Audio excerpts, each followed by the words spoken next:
Hi, friends. I don't know what day it is anymore. 2,644 is what it feels like.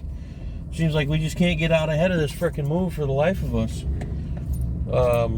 I think we're on like day 16, maybe 17. Trip 13, I think. Yeah, I don't know. Guy couldn't sleep for crap last night, so that's great. Doing this tired with a headache. But we're on our way. We got the boat hooked up. We're going to run down to Kentucky, drop the boat off, hook up the trailer, come back, load the trailer with the last remainder stuff in the house,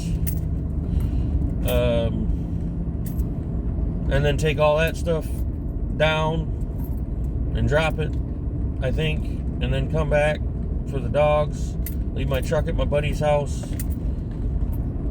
I don't know from there. We got a lot to figure out still. I got a buddy of mine helping me, but he doesn't know for certain when he can help yet. It sounds like Sunday into Monday is what's gonna work for him, which is gonna suck because we're gonna have to do a quick turn, meaning we're gonna have to go down, drive down, sleep, get up, turn around, and come right back. Gross. That's all I got to say about that. I'd like one day of rest in between trips, but it is what it is. Anywho's, same old scenery. We're just still doing it. Just now we're taking the boat down. I aired the tires up on the boat, and I got a spare, and I got everything I need to change if we have that happen. Fingers, toes, ears, and eyes crossed if that don't happen, but we'll see. So anywho's the way, as always, enjoy the trip. 1, 2, 3, 4.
Trips, and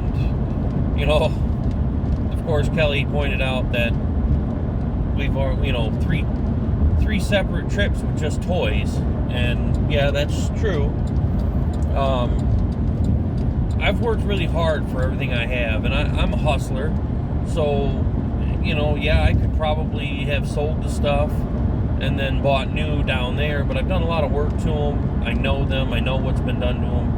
When you buy something else used, you don't know what's good and bad on it. You don't know what's all been done to it, what hasn't been done to it as a routine maintenance. But, you pretty much got to start over.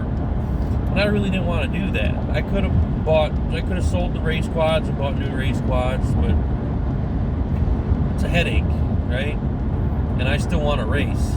I think I goofed myself up with the promoter, the captain for Quad Wars, but maybe not. I don't know. Maybe he really is overbooked, but I couldn't make Paducah, and then he told me not to bother with the other two shows, so we'll see. I don't know. But anyways, today we're taking the boat down, as I said earlier, and we've got a scooter in the bed that I paid like $75 for like 10 years ago for my daughter to ride around the farm, and then she rode it like twice and then never rode it again.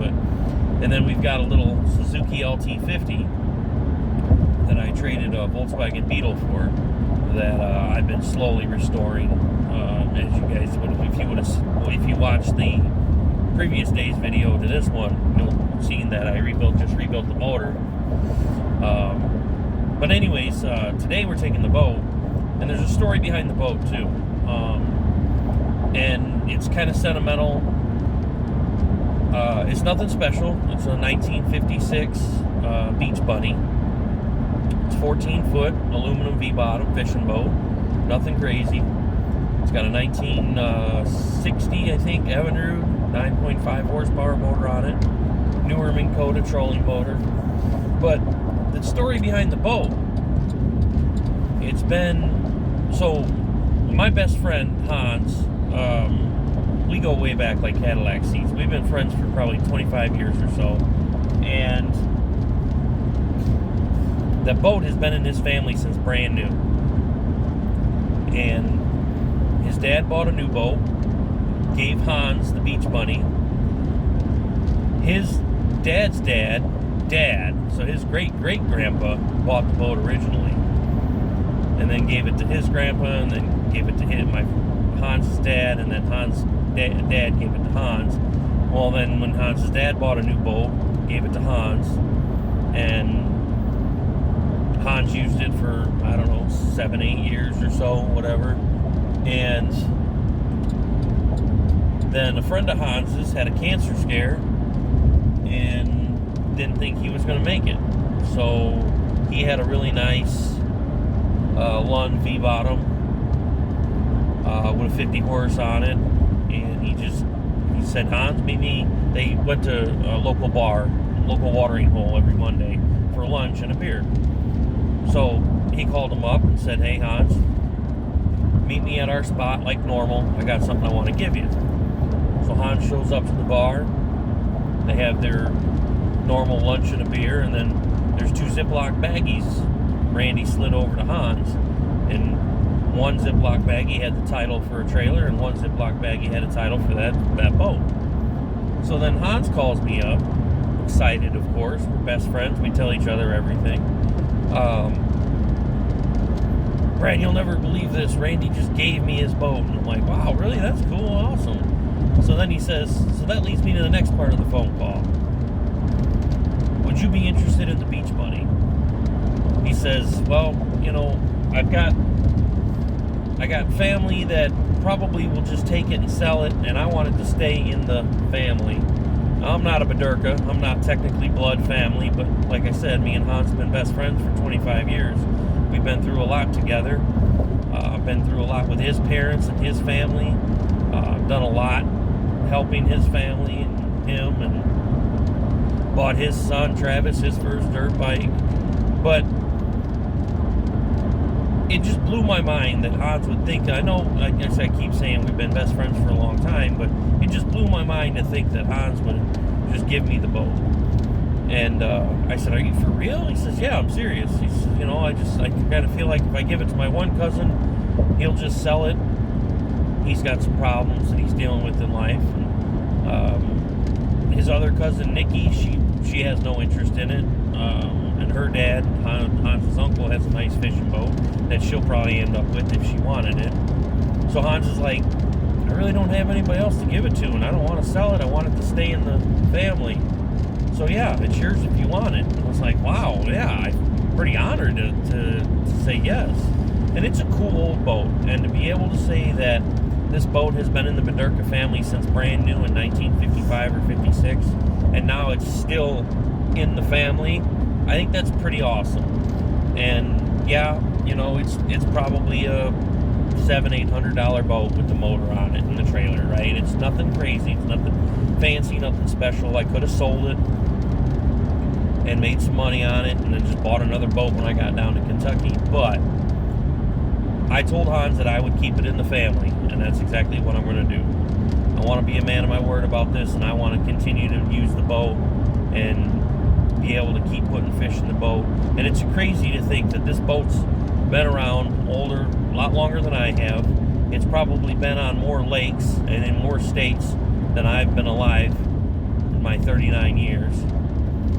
I know it's been to Canada, obviously Wisconsin, Illinois, and probably many other states and lakes. I couldn't even begin to tell you.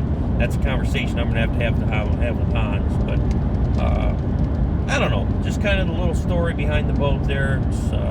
To me, it's kind of cool, kind of sentimental. But I just thought it was kind of a cool story that I thought I should share with you guys. But anyways, back to the B-roll. We're going to get some more beautiful shots of the countryside. I'm struggling to stay awake. Didn't sleep for crap last night, but that's the reason why I'm wasting a whole trip down to Kentucky with this boat. Just because it's got a little bit of sentimental value. And some people would say that it ain't worth it, but to me it is. So I've got a lot of things in life that are like that I'm going to hang on to just because who it came from or the story that came with it when I got it. And some people would say it's stupid and call me a hoarder, my beautiful wife. Not stupid, but sometimes you call me a hoarder. Not because you're keeping sentimental things. Not sentimental things, just certain things I keep that, never mind, forget it. I didn't mean that to make her sound bad. Just, she calls me a hoarder sometimes because I can't get rid of stuff. But, anywho's in way, that's where we're at. Anyways, enjoy the B-roll.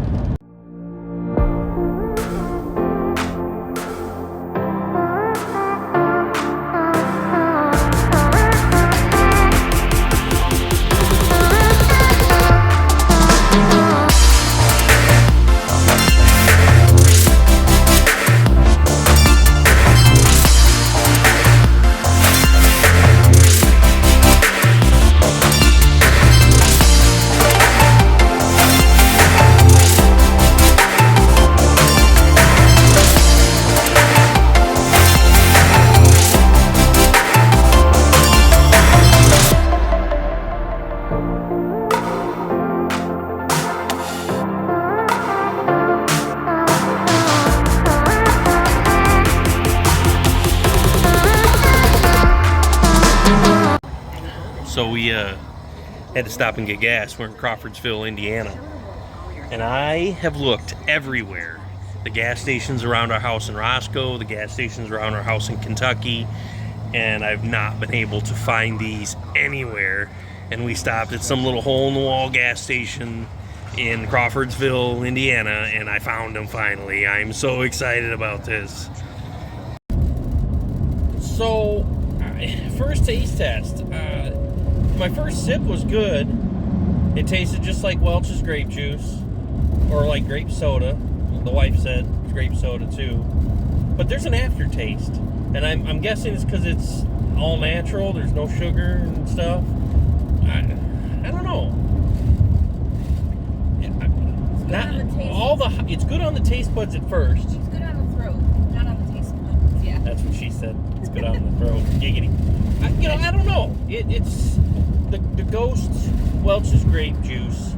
It's good, but it's got an aftertaste, and it's probably because all the all natural stuff or the modified sweeteners or whatever they put in it. But I don't know. 10 out of 10, or 1 out of 10. I'm going to give it maybe a 6 because it is good. It does taste like Welch's grape juice, but I can't kick that aftertaste. I don't know.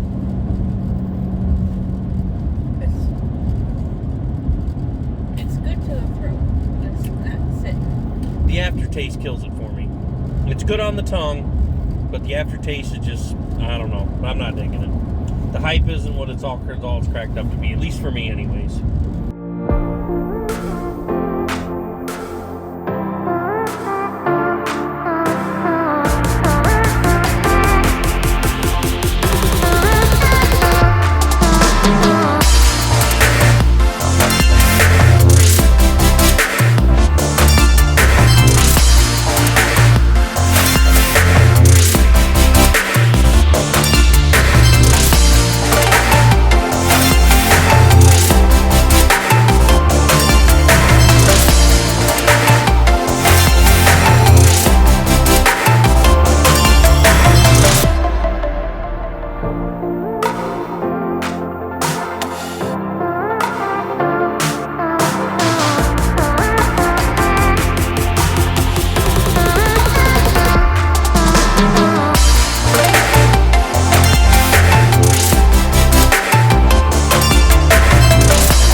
465, I-465 is a parking lot. So this is great. Sure. Yep. We were supposed to be at the house by 6, and with our stops for the gas stations and stuff, now 6:40. And I don't know how long this is going to take because we're barely moving. So, yeah, that's great. Nope. This sucks.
Nice little rest stop in Covington, Indiana. Got a nice little spot for the doggos. And we're walking around, just trying to stretch the legs a little bit. So I checked the straps and stuff, and I had a straggler hanging off the back of the boat. And I went and tied it off on the gas tank inside the boat and bumped the frickin' hose and sprayed gas all over myself.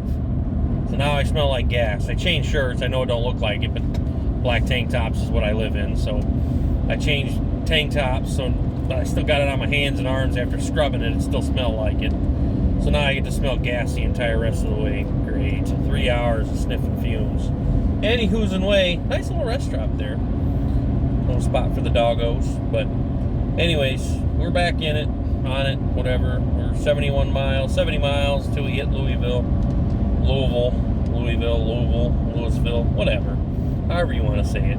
Don't say Louisville down there, though, or Louisville. You'll probably get beat up. Louisville, that's how they say it down there in Kentucky. But anywho's and way, we're back in it and on it. Back out on 65. 3 hours out. Here we go.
Hi friends. Well, we made it. We got down here, I don't know, probably about an hour or so ago. We stopped and got something to eat and ate real quick and then unloaded the truck, and I just backed it into one of the spots outside here just for tonight, and we'll get the boat and truck unloaded tomorrow. We got the little four-wheeler in there and the scooter and some other stuff or whatever, but we're gonna get everything done tomorrow. Just gonna chill out tonight, watch a little TV, get on the YouTubes probably, watch some shows. I still gotta get, I brought the remotes for this, but I don't think I remembered the Roku thingamajigger. So, that sucks.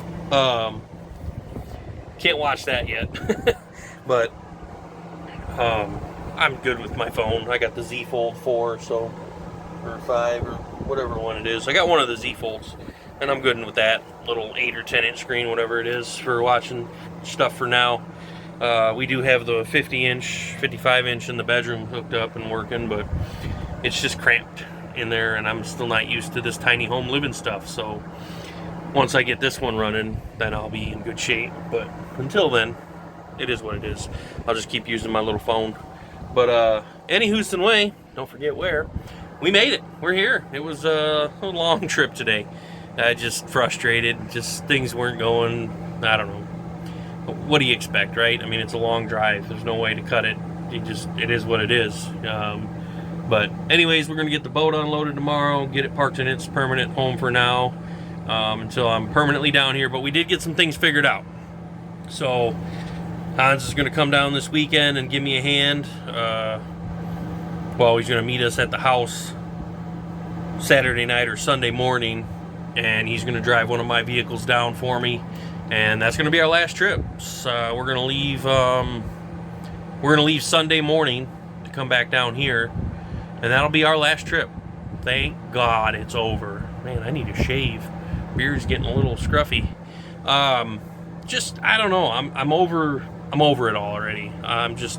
I'm over all the moving, all the driving. I'm over it. So I'm really happy that it's almost done. And we will be permanent residents in Kentucky at that point, and I'm pretty excited about that. So I just got to get used to this tiny home living thing. I gotta get on the YouTubes and the Googles and the whoever, the Etsy's, the Pinterest, any of them, all of them, and figure out some unique storage solutions, I guess, if you will, for lack of a better idea. It's going to be different, but we're going to figure it out, so I'm not too worried about it. Any Houston way. Appreciate you guys as always. Like, comment, share, subscribe, and we will catch you tomorrow.